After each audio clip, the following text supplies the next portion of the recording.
Australia is the greatest nation on earth, and at the referendum last year, Australians told the elites they want to keep it that way. Is 2024 the year mainstream Australians continue to secure our way of life, or will the elites strike back?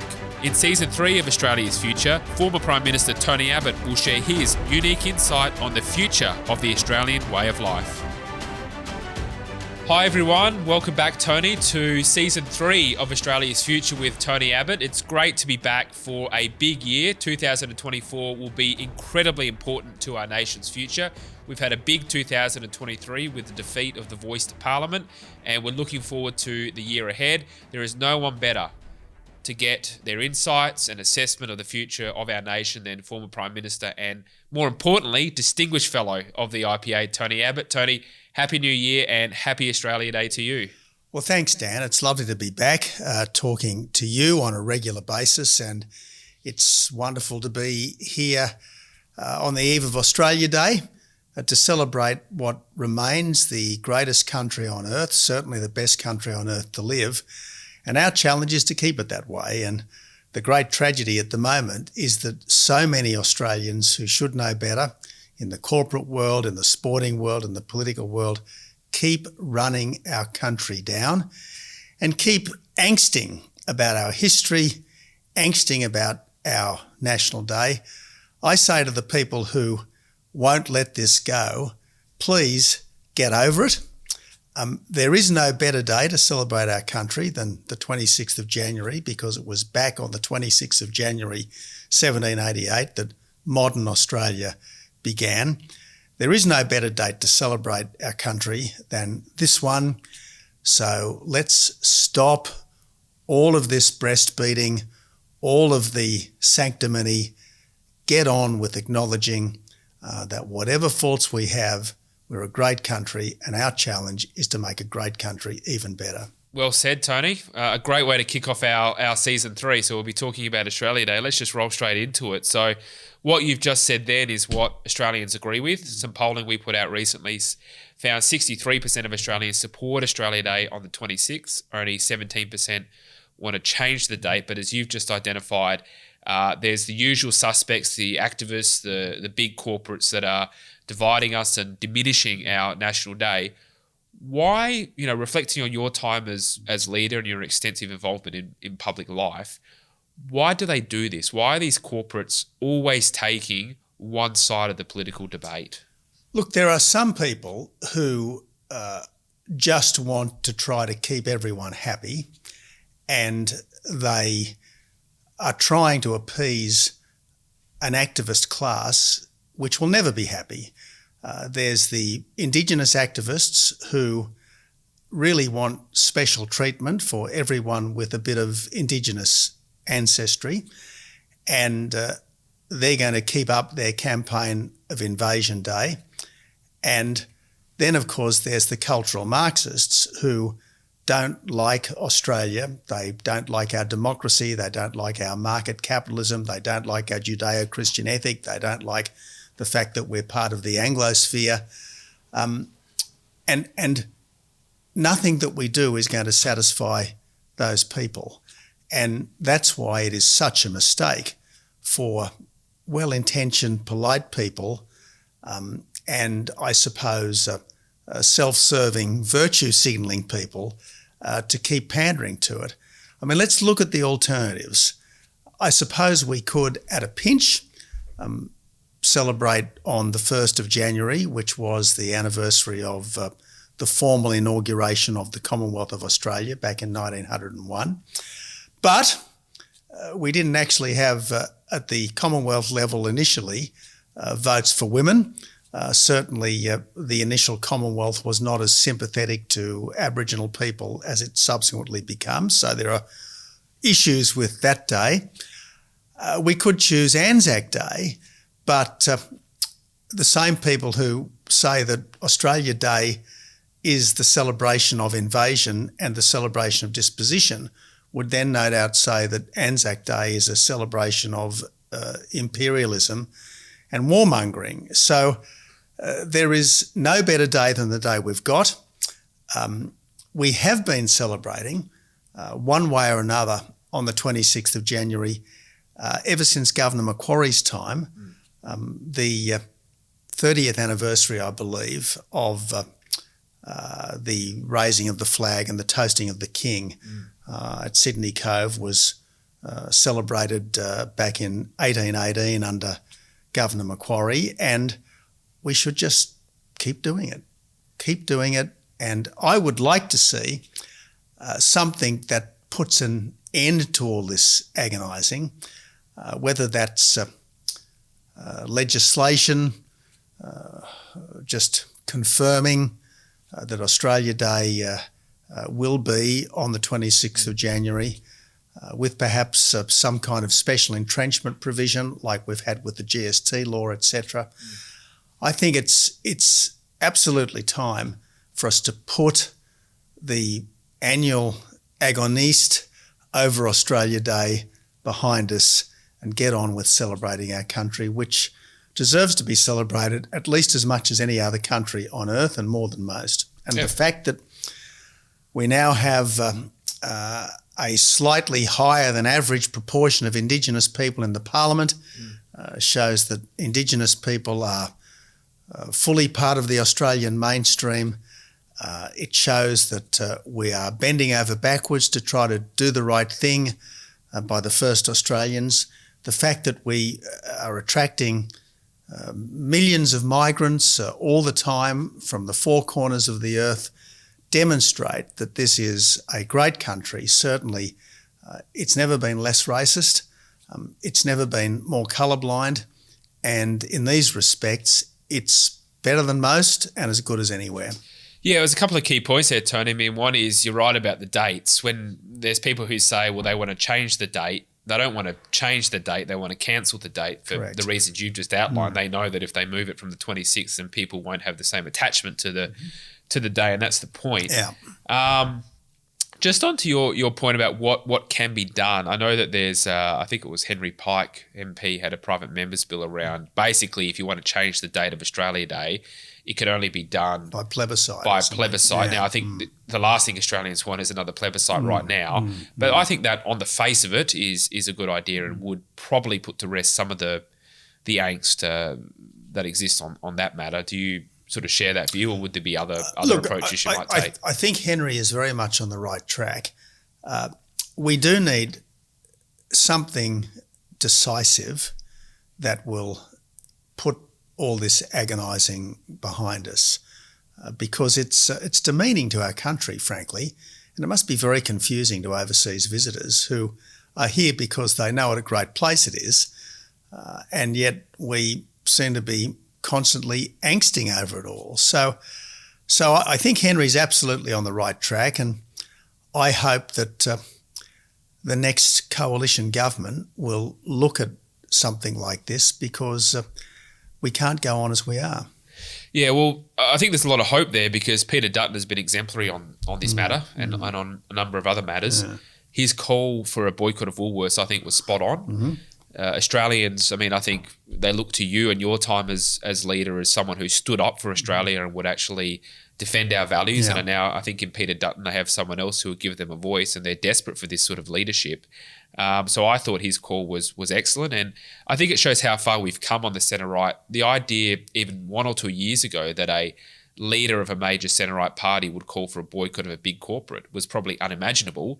But with the defeat of The Voice, the fact that these corporates are becoming woker by the day has emboldened, I think, Peter Dutton and the centre-right. So just interested in your perspective on the call for a boycott and what it means for the future. Well, it's not like Woolies are the only place we can go to get our groceries and things. And frankly, the only way that the general public have to punish an out-of-control, over-the-top corporate, which is lecturing people rather than serving people, is to say, well, I'll go and shop somewhere else. Now, I'd like to think that the Woolies board and the Woolies management will wake up to themselves.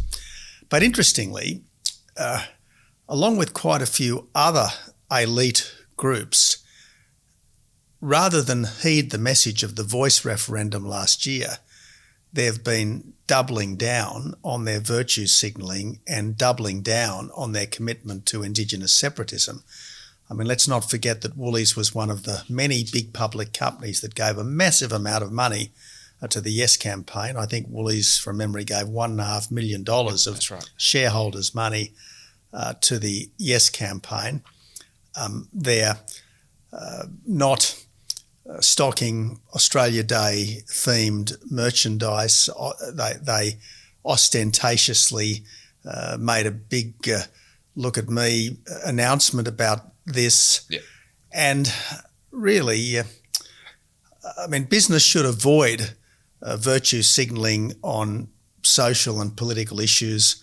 Business should stick to its knitting, which is to provide a good service, to do the right thing by their customers and to do the right thing by their staff. And I'd imagine that Woolies customers and Woolies staff, in common with the rest of the community, would have voted something like 60% against separatism, against seeing our history as a story of shame rather than pride in the referendum last year. And I reckon it's way past time for management and the board to heed that message. I think that's right. I mean, there's a pretty ingrained issue. I talked about this on the Bolt report a week or so ago, which is when you look at the actual board of Woolworths, so there's 9 on the board, including the CEO. 4 out of the 9 are also on boards of other woke companies that gave to The Voice. You know, companies like Telstra, like Qantas, like ANZ, like NAB. So it's just this circle, this revolving door at the top of our economic society where they're totally out of touch with their customer base. And I think that they believe that their views are the views that are shared by a majority simply because the people they interact with reinforce their views back to them. So it really is I think a detached ecosystem that they occupy. Has that changed in your time in public life? It feels to me that it's become a lot worse over the last, say, 3-4 years. I'm just interested in your perspective on how corporate Australia has drifted. It's a very good question, Dan. And look, I don't know that we have any hard statistics, but my guess is that if you were to poll the directors of public companies, you would find quite different voting intentions today than would have been the case a generation or two back. Yeah. I'm very conscious of the fact that public companies which once made substantial political donations to the side of politics which most supports business are no longer doing that, to the extent that public companies make any political donations these days, and it's limited. Yep. They tend to support both sides equally. So I think there has been a change in the political orientation of boards. Maybe the union super funds place in share registries has helped to drive that. Maybe it's, if you like, just the standard increasing gulf between elites and mainstream Australians. Maybe it's the fact that salary levels at the top levels of business are much greater multiples of the salary levels at the shop floor today than they were a generation or so back. I mean, when you think that, maybe the average Woolies worker would be earning, say, 60 or 70 grand a year, very modest pay. I'd be surprised if the CEO isn't on a couple of million plus. So at least 20 or 30 times what the shop floor people are earning. That wouldn't have been the case a generation ago, certainly wouldn't have been the case a generation ago. So I think all of these factors are feeding in, and I just think that it's way past time for the people who are calling the shots in our major institutions, whether it's big business, big universities, big sport, big tech. It's way past time for these people to do better, to reconnect with the average person. And whether it's making sure you walk the shop floor every day, as someone like Roger Corbett used to do when he was the CEO of Woolies, whether it's occasionally getting in a truck and driving as your staff do, as people like Lindsay Fox used to do. I just think it's important for the people at the top of all of these enterprises to try to ensure that they have not lost touch with the people who make them work. On the Woolworths issue, you mentioned that sort of the CEO has been going around saying, "Oh, it's a commercial decision," and we all know that's not the case, because they said in their original statement, well, it was due to declining demand, and of course they provided no evidence to support that. But they also said something to the effect of, there's a broader discussion happening about Australia Day, which is clearly a political statement. In some polling that we just did on this matter, only 22% are buying the spin from the CEO of Woolworths that it was a commercial decision, with the rest saying it was purely political or a combination of both. What's interesting to me is we've just seen over the last couple of days that both the CEO of Woolworths and also the head of Cricket Australia sort of backtrack a little bit. So the head of Cricket Australia went from saying, we're not going to talk about Australia Day, to confirming on Ben Fordham's show, I think it was, that we will say Australia Day at the cricket. Now, that's not what we want, but it's a modest back down. You've had the Woolies CEO going out there saying, oh, well, we like Australia Day. This is all about commercial decision and so forth. So there has been a partial back down, I think in part because of what Dutton did, and in part because, we have to fight. If we don't defend our day, we will lose. And I think this is an example of how, when mainstream Australians push back, we do see a bit of ground being given. Again, not as much as we want, but I think something positive has happened over the last couple of days. What do you reckon? I think there's a lot in that. I've often found myself saying that a silent majority that remains silent will not long remain a majority. And I think that too many of us have been too silent for too long out of a misplaced sense of politeness. We haven't spoken up against things which we know are folly because we don't want to upset our neighbours, our workmates, our bosses, our kids, whoever it might be. And so we've gone along with the climate cult, we've gone along with the gender fluidity push, we've gone along with the Let's Change Australia Day push, we've gone along with so many of these follies. But I think a lot of people are starting to say enough is enough, and certainly all credit to Peter Dutton.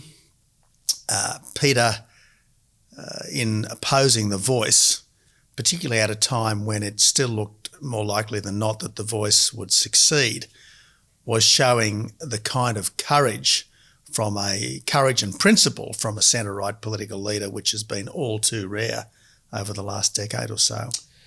Indeed. Tony, we might leave the chat about Australia Day there for the moment and move on to another key topic, which is, just as you and I were discussing before we went on, was the Stage 3 tax cuts and the debate about that. So this is still a developing matter, but these fairly significant tax cut program was implemented in 2018 under the coalition government, but legislated over multiple years, which I think, perhaps was, in my view, not the right thing. I think if you're going to do it, you should do it all at once, but I understand from a budgetary position why they did that. But basically, we've seen Albanese, who's all but confirmed that they're going to roll back at least a part of that by keeping that 37% tax rate rather than removing it, and that was one of the key linchpins of that Stage 3 tax cut reform. What Albanese has basically said is, look, we're going to have a less generous tax cut to those on 180 or 160 or 200 grand, and a more generous tax cut to those at the lower end of the scale. Clearly, this is a broken promise. There's no doubt about that, and he's not even pretending that it's not a broken promise. I don't know how Australians will receive this. I think that they'll be open to it in a sense, but it's going to be an interesting debate. But just very interested in your perspective on the economics and the politics of this. Well, there are two issues, aren't there? The first is he's rolling back something that was an economic reform, not a vast economic reform, but nevertheless the most significant economic reform under the Morrison government, which he and his party, however reluctantly, supported at the time. So the idea that we should flatten the tax rate is a good one. And as proposed, these tax cuts were going to give a 30% tax rate to something like 95% of all taxpayers earning between $45,000 and $200,000 a year. That's no longer going to happen, and I think that's most unfortunate. But probably the bigger issue is that this is a total breach of faith. The Labor Party supported these things when they were announced in the 2019 budget. The Labor Party supported it at the 2019 election, supported the 2022 election. The Labor Party voted for it when it went through the Parliament after the 2019 election. The Prime Minister and the Treasurer, at least on the coalition's count, have explicitly supported the Stage 3 tax cuts on almost 100 specific occasions. Now, I just think it's dead wrong for a political group to say one thing before an election and do something very different after an election, unless there is some very compelling reason for change, which is clearly explained to people. Now, the only real explanation for this is abiding class war, politics of envy sentiments inside large elements of the Labor Party, and an incorrigible resistance to doing anything that the Morrison government proposed. Now, my anxiety is that if they can't bring themselves to see through the Stage 3 tax cuts, does this mean they're suddenly going to have at a critical moment a same hubristic attack on something like AUKUS, for instance? Because again, this was fundamentally the work of the Morrison government. Again, it was supported, perhaps reluctantly, but it was supported by the ALP and opposition. I think that the AUKUS schema that the Albanese government put forward last year is a good one, getting the American nuclear submarines first and then obtaining the Anglo-Australian nuclear submarines down the track. I think that's a good schema. But if they couldn't bring themselves in the end to put into place the Morrison policy on tax, yep, let's hope they don't have a similar attack of the wobbles on AUKUS at some point in the future. Yeah, it's a good point. And to me, it seems like really a make or break moment for Albanese. I mean, clearly he spent the summer, understandably given his political situation, wanting desperately to turn the focus on cost of living, middle Australia, who are upset with the fact that he wasted all that time on the Voice referendum, many of whom voted against it. 37% of Labor voters voted no, which is extraordinary.